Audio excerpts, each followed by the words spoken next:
There are 24 hours in a day, right?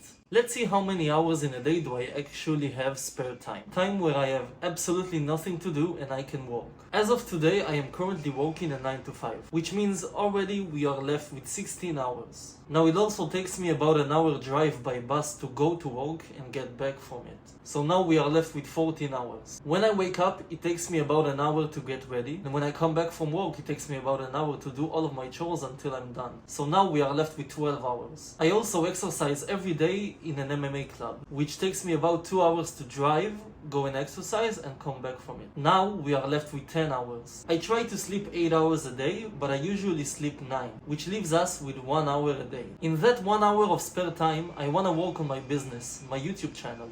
How am I gonna achieve anything with only 1 hour of time? Well, my answer is, if you really wanna achieve a successful business, 1 hour a day is not gonna cut it.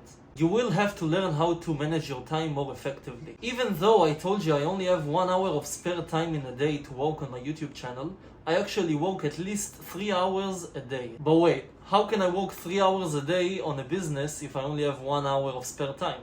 By learning the art of time management. And yes, I am calling it an art. Because most of the time, you have to be very creative in order for this to work. Here are the things that I do in order to manage my time in the most effective way possible. Take these tips and try to implement them in your own day-to-day. The first thing that you must do in order to manage your time effectively is to write down everything that you want to do today in your personal goals. For instance, if you want to build a YouTube channel, do not write, I want to make YouTube videos. Instead, you'd want to split the act of making a YouTube video into different tasks. For instance, thinking about a video's idea, writing the script of the video, editing the video, and recording the video. Also, if you can, you should write on the side of each task how long does it take to do it. This step is important in order to understand how much time do you need during the day and how many tasks do you have. The next step is to write down the tasks that you must do during the day which don't contribute to your personal goals. You wanna also write these tasks in detail. For instance, eating breakfast,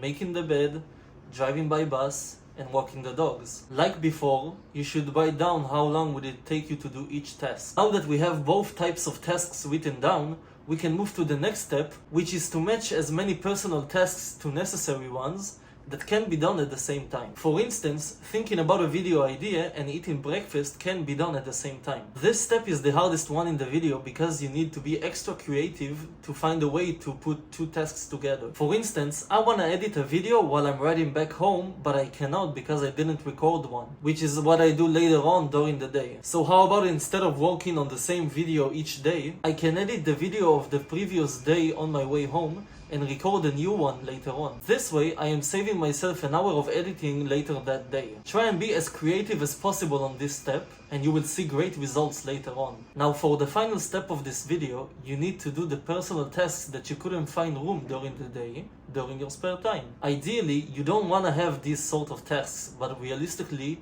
you'll probably have them. For me, it's recording the actual video. If you actually try and implement these steps that I gave you, you will find that you have a lot of unfulfilled time during the day, even though you think that you don't right now. If you found this video useful, please give it a like and hit the follow button. Thank you so much for watching and have a nice day.